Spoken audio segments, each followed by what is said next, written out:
Hey guys, it's Randy with Lowbuck LS here again, and as you can see, I'm right in the middle of disassembling my 4L60E, and I just wanted to, I'll have the full transmission disassembly video out here shortly, but I'm at the point where I need to take apart that low reverse piston and the spring, so I need a low reverse spring compressor. So I'm going to pause from my main transmission disassembly video here and shoot this quick one on how to make a low reverse spring compressor for your 4L60E transmission. So flip the camera around here and we'll get started.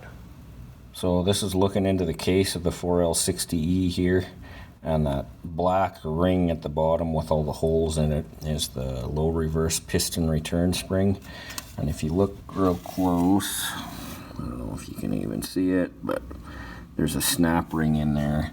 And we've got to get that spring compressed so we can get that snap ring out of there. So I think what I'm going to do is try, over by my welder there, I've got a, sorry for the mess. There's a couple chunks of C-channel there. I'm going to cut one of those and hope it's the right width or whatever to rest on that black return spring there. So that's what I'll do now is cut up a piece of that C-channel and see if we can make a spring compressor out of it. Okay, so I got a chunk of that C-channel cut, and it's 3-inch wide C-channel, and I just cut a random, just a little less than 2 inches, but it will fit right down. Let me grab my light so we can see here. I didn't put it in there exactly straight, but basically it's the right, let me move my light here.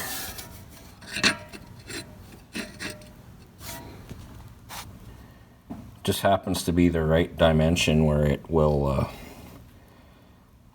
fit that return spring. So now I'm going to drill a hole. Pull that out of there again.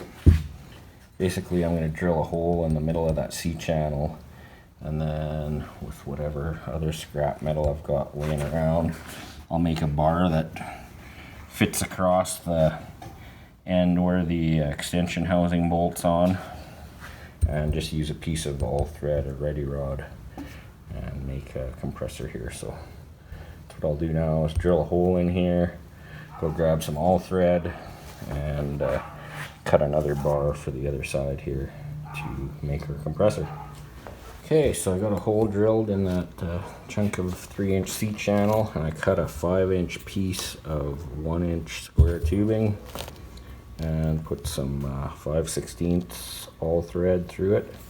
So now I should be able to put that in there just like that, and thread this piece on the other side and put the wing nut on top of it onto the all thread and compress that return spring enough to get the snap ring off. So let's give that a try.